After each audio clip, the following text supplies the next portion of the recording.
ఈ రోజు పూజలు అందుకుంటున్నటువంటి సాక్షాత్ అచల స్వరూపులకి త్రికరణాలతో వాళ్ళకి నమస్కరిస్తూ వాళ్ళ ఆశీర్వచనాలను నిత్యం పొందుతూ సాగుతూ ఉన్నటువంటి ఈ బోధని చెప్పుకుందాం. అలాగే కృష్ణ పరమాత్మల స్వరూపాలైనటువంటి గురుమూర్తులకి, ఉద్ధవుడు, అర్జునుడు లాంటి మన అందరి శిష్యులందరికీ హృదయపూర్వక నమస్కారం. కృష్ణుడు, అర్జునుడు, ఉద్ధవుడు ఎక్కడో లేదు. పరిపూర్ణమైన పరిపక్వమైన జ్ఞానం ఉన్న ప్రతి గురువు శ్రీకృష్ణుడితో సమానమే, శ్రీకృష్ణుడే. కృష్ణ అనే అర్థం మనకు తెలిస్తే గురువే ఈశ్వరుడు, ఈశ్వరుడే గురువు. ఎందుకంటే కృష్ణ ఇక్కడ ఈశ్వరుడు అయితే ఈశ్వరుడే గురువు, ఆయన గురువు. గురువు కూడా కృష్ణుడు కూడా గురువే కదా. మరి గురు స్వరూపం ఎక్కడ ఉంటుందో వాళ్ళందరూ కృష్ణ స్వరూపులే. అర్జునుడి లాంటి గుణగణాలు ఎవరికైతే ఉంటే సాధన. ఇంకో విషయం ఏంటంటే మనలోన శివుడుంటే చోటున్నది, నీ మనసుంటే చూసేటి మాటున్నది, వినుచున్నది నీ కనుచున్నది, ఓ కవిరామని కంటకుంటున్నది, వినుమన్న గురుమాట వినవెందుకు, నీ మనసార హరినామ మనవెందుకు. మన లోపల శివుడు ఉన్నాడు. శివుడు ఉంటేనే ఇప్పుడు మాట్లాడుతున్నాం. మనం అందరం కలకలతో ఉన్నాం. ఇలాగెళ్ళి శివుడు పోతే మనం మట్టిలో పెట్టేసి వస్తాం. శివుడు ఉన్నందుకే కదా. శివతత్వం అంటే ఏంటి? మనల్ని మాట్లాడిస్తుంది, మనల్ని ఆలోచింపజేస్తుంది. మనం సర్వ వ్యవహారాలను చేస్తూ కూడా జ్ఞానాన్ని పొందుతూ అచల స్థితిని ఎరిగేదే శివతత్వం. అదే గురుతత్వం. ఆ గురుతత్వం లోపల ఉంది కాబట్టి మనము ఈ జ్ఞానంతో ఈ మానుష రూపంలో ఉన్నటువంటి ఈ దేహం లోపల మంచి కార్యాలు చేయగలుగుతున్నాము, అచల స్థితిని పొందగలుగుతున్నాము సాధన చేసి గురువుని ఆశ్రయించి. మన మనస్సు ఉంటే చూసేటి మాట ఉన్నది. ఫస్ట్ మనకు మనస్సుకు కుదరాలి. నేను ఆ భగవంతుడు ఎట్లున్నాడు, నా లోపల మాట్లాడుతున్నాడు కదా, గురుమూర్తి ఉన్నాడు కదా, శివుడే గురువు కదా, లోపల గురుమూర్తి ఉంది, ఆత్మ ఉంది కదా. ఆత్మ ఎట్లుంటుంది మరి? శివుడు ఉంటే చోటేది మరి అది తెలుసుకోవాలి. మనమే శివులం. అసలు శివుడు లింగం అంటే ఏంటి? అంగము లోపల లింగ రూపమై పొంగుచునున్నాడే, అంగస్థానము జంగం పెరుగితే లింగలింగ శివలింగాయ నియుడు నమ శివాయ నమే. ఈ అంగం లోపల లింగం ఉంది. ఆ లింగమే ఆత్మ, ఆత్మే మనము, మనమే శివుడము. అందుకనే దేహమేరా దేవాలయం, జీవుడేరా సనాతన దైవం అన్నాడు. ఈ శరీరం లోపల ఈ శివాలయం ఇది. ఈ శివాలయం లోపల లింగ రూపంగా శివుడున్నాడు. ఆ ఆత్మే శివుడు. మరి ఆత్మ శివుడు అన్నప్పుడు ఆ శివుడు ఈ లోపల మన లోపల ఉన్నాడా? సర్వత్రా లింగమే.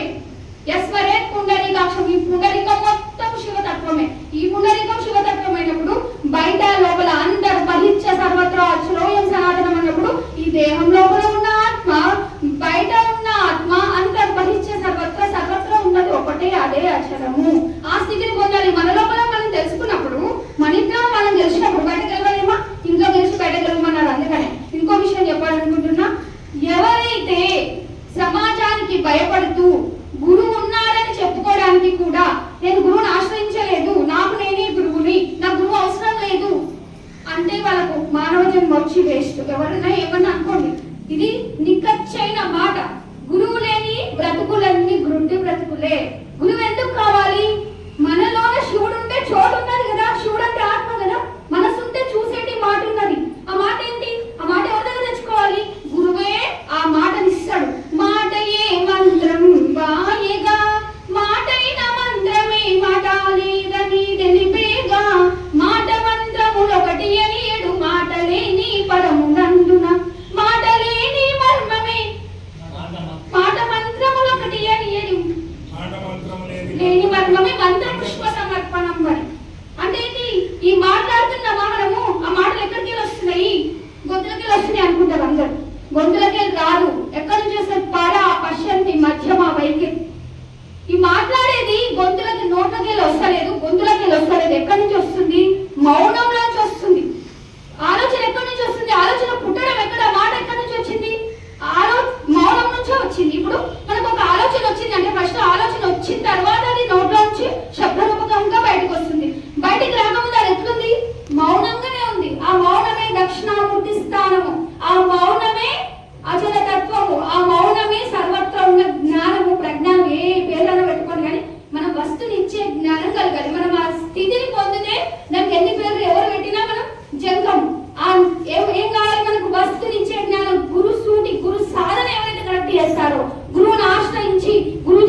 అభిరామ వినురవేమ అందరం బ్రతుకుతున్నాము.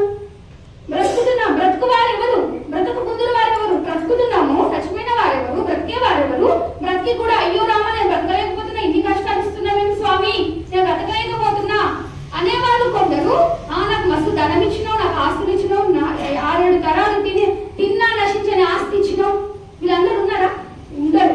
రాజాన రాజులు, యోధాన యోధులు అందరూ ఎంత శ్రీమంతులైనా ఎంత కటిక పేదవారైనా నశించవారే. మరి నశించనిదేంటి?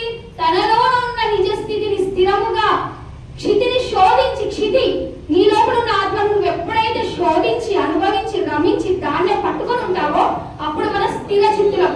అప్పుడే మనం సర్వత్రా ఉన్న పరమాత్మ, అప్పుడే మనం దేవుళ్ళం అయిపోతాం. ఈ నరుడే కావాలి, నారాయణుడు కావాలి. మనం అందరం నారాయణుడుగా ఎదిగి, నారాయణ అంటే సర్వత్రా ఉన్న తత్వమే నారాయణ తత్వం. సర్వత్రా మనం వ్యాపించి ఉండాలి, అంటే మన విశాల నేత్రం అవ్వాలి. ఈ సప్తాహం అన్నారు కదా, ఇన్ని రోజులు సప్తాహం చేసిండ్రు, 7 రోజులు సప్తాహం చేసిండ్రు. సప్త అంటే 7. ఏంటి? మూలాధార, స్వాదిష్టాన, మణిపుర, అనాహత, విశుద్ధ, ఆజ్ఞ. ఇవి 6 తర్వాత 7 రోజులు సప్తాహం. ఈ రోజు ఏం జరుపుకుంటున్నాం? మనం అచల గురు సాంప్రదాయమైన పూజ జరుపుకుంటున్నాం. మిగతా రోజులు ఏం చేసుకున్నాం?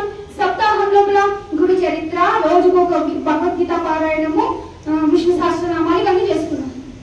అంటే ఇన్ని రోజులు 7 రోజులు ఏం చేసినాం? మనం శ్రవణం చేసినాం, కీర్తనలు చేసినాం, పారాయణాలు చేసినాం, అంటే పరమాత్మ ప్రయాణించినాం. ప్రయాణించి 7వ రోజు ఏం చేస్తున్నాము? అచల స్థితిని పొందుతున్నాము. సప్తాహం యొక్క అసలైన స్థితి ఊరికి రాదు. సప్తాహం అంటే మన షట్చక్రాలని దాటి ఉన్న స్థితి అచలం. కాబట్టి ఈ లాస్ట్ రోజు అచల అనే పూజ పెట్టుకున్నాం. అంటే 7 రోజులు సప్తాహం జరిగినామంటే 7 రోజులు ప్రయాణం చేసినాం. మూలాధార స్వాది సప్తాహాలు, ఒక్కొక్క సప్తాస్వత రథమారుడ. ఈ సప్తాహాల లోపల, ఈ చక్రాల లోపల ఉన్నది కూడా అదే. అన్నిట్లో ఉన్నది. ములుగుచి సంధి లేకుండా ఉన్నప్పుడు వీటన్నిట్లో ఉంటది కదా. అంటే చిన్న నుండి పెద్ద, పెద్ద నుంచి చిన్న. గురువు ఏమంటారు? గురువు మధ్య స్థితం విశ్వం, విశ్వం మధ్య గురు స్థిత. గురు విశ్వం నచానోసి తస్మై శ్రీ గురువేణ అన్నట్టు గురు ఏమంటారు? విశ్వం మొత్తం గురుస్వరూపమే, ఆత్మస్వరూపమే. అది సమిష్టి భావన, అది అఖండ భావన, ఇది వేష్టి భావన. మన లోపల ఆత్మ ఉంది, దాన్ని ఆత్మ అంటున్నాం. అంతటున్నాడని పరమాత్మ అంటున్నాం. జై గురుదేవ. అందరూ